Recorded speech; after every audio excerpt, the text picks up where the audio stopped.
ये तो तारीख में लिखा जाएगा, खान ने शैतान से भी नेकी कराया।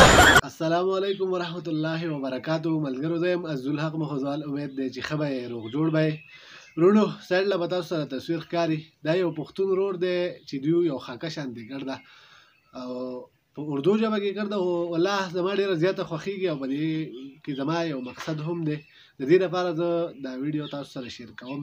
رونو د شیطان لا بدی کې دوکا ورکي راځي لاول لا ویډیو وګورئ لږ ویډیو دا وګورئ بیا باغې نه پس په دې باندې زه خپل کمنټس هم درکم تاسو را سره په خپل کمنټس ضرور راکئ.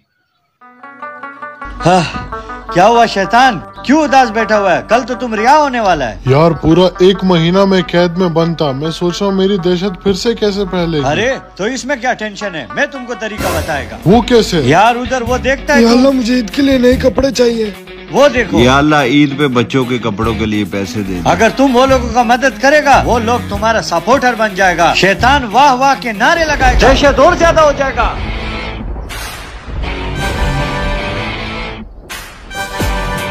अबे वो देख मैंने उनकी ख्वाहिश पूरी कर दी। या अल्लाह तेरा शुक्र है। या अल्लाह तेरा शुक्र। वो तो अल्लाह का शुक्र मना रहे।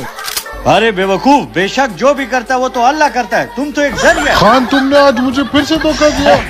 ये तो तारीख में लिखा जाएगा, खान ने शैतान से भी नेकी कराया।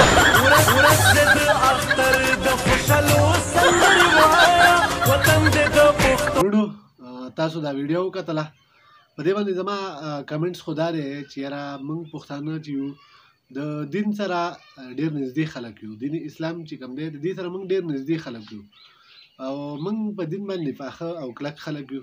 موږ په دین کې دومره کلک یو چې هر څه زموږ خپل مال تاوانېږي هغې ته موږ تیار یو، خو لیکن د دین یو رکن ځای کولو ته موږ هېڅکله هم نه یو تیار. نو د دې ویډیو مقصد صرف زمونږ دا دی چې موږ پښتون قوم له پکار ده تاسو ټول پښتانه وروڼه چې کوم دا ویډیو ګورئ زما پرې خبرو باندې پوهېږي نو کوشش کوئ چې یاره هېڅکله هم د شیطان مه منئ.